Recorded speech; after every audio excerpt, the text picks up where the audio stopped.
Good morning, Foray. Today is Thursday, the 14th of May, and today is a very happy day because it's the last day of this week. So we are starting our weekend. So it's a very happy day, and I hope you have a good one.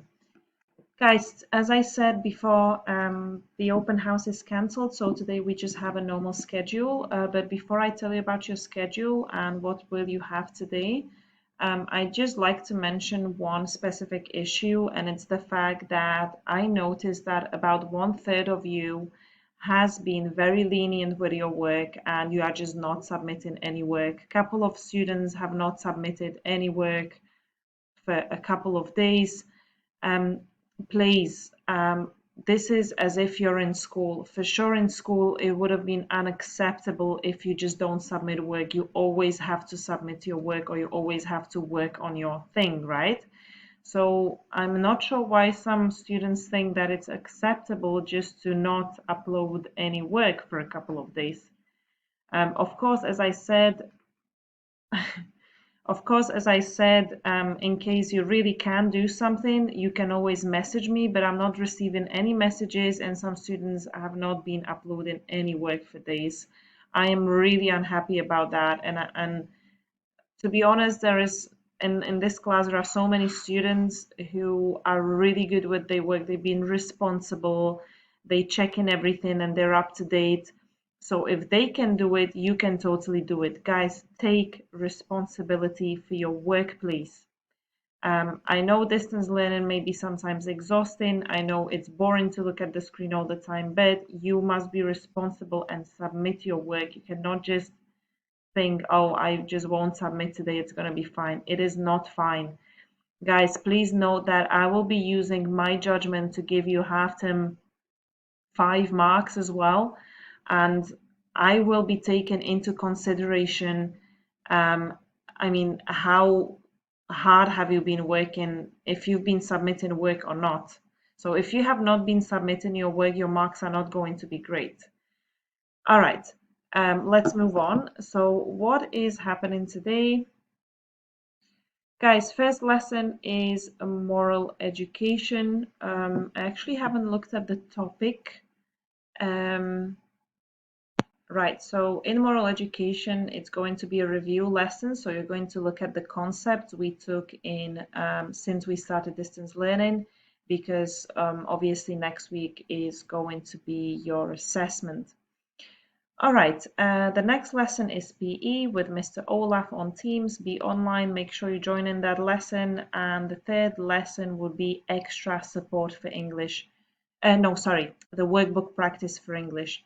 The workbook practice I uploaded in on MyLearning. I will post it also. So guys, this is your time to use this lesson for your workbook practice or whatever you have not finished. Don't forget today I'm checking your spelling and your workbook practice, whether you submitted it or not.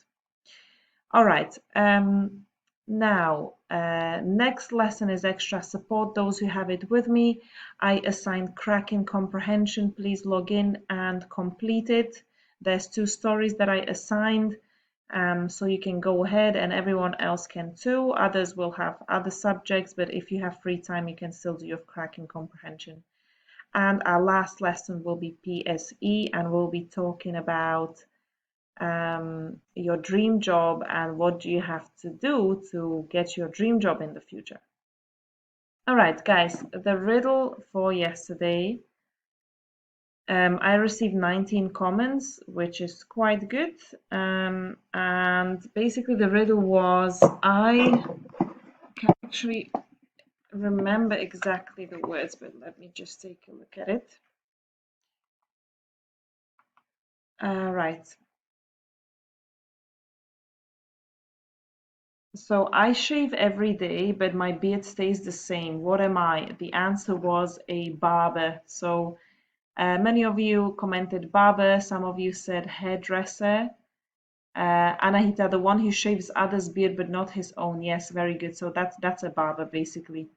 Most of you said barber. And my dog keeps stretching his paws behind me. I'm sorry about that if you got distracted.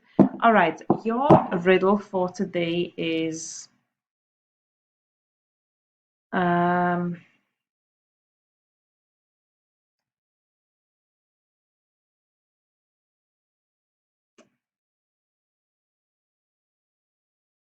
Okay.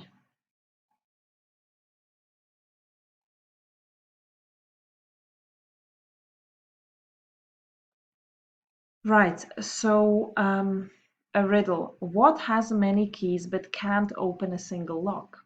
Once again, what has many keys but can't open a single lock? Please leave me your answers. Looking forward to reading them. And just some facts about food that I didn't finish yesterday. Um, all right. So, did you know that cooking is an important part of food preparation that involves applying heat? In most cases, this transforms the chemical makeup of food, altering its texture, flavor, nutritional properties, and appearance. Right, types of equipment used in the cooking process include ovens, microwaves, toasters, grills, pots, and frying pans. Various cooking methods include boiling, simmering, steaming, sauteing, pan frying, and deep frying. Right, around 70 million people suffer from food poisoning every year, with around 7 million of these cases being fatal. Careful food storage, temperature control, and preparation is necessary to avoid potentially dangerous toxins, bacteria, and viruses. And the last fact for today, around 8% of children and 2% of adults have some kind of food allergy. This occurs when the body's immune system incorrectly assumes a certain food protein is harmful and attacks it. Common examples of food allergies include reactions to peanuts, gluten, and shellfish. All right, that's it from me. As always, I'm wishing you a great day, and we will be meeting at 1:30 today. See you later.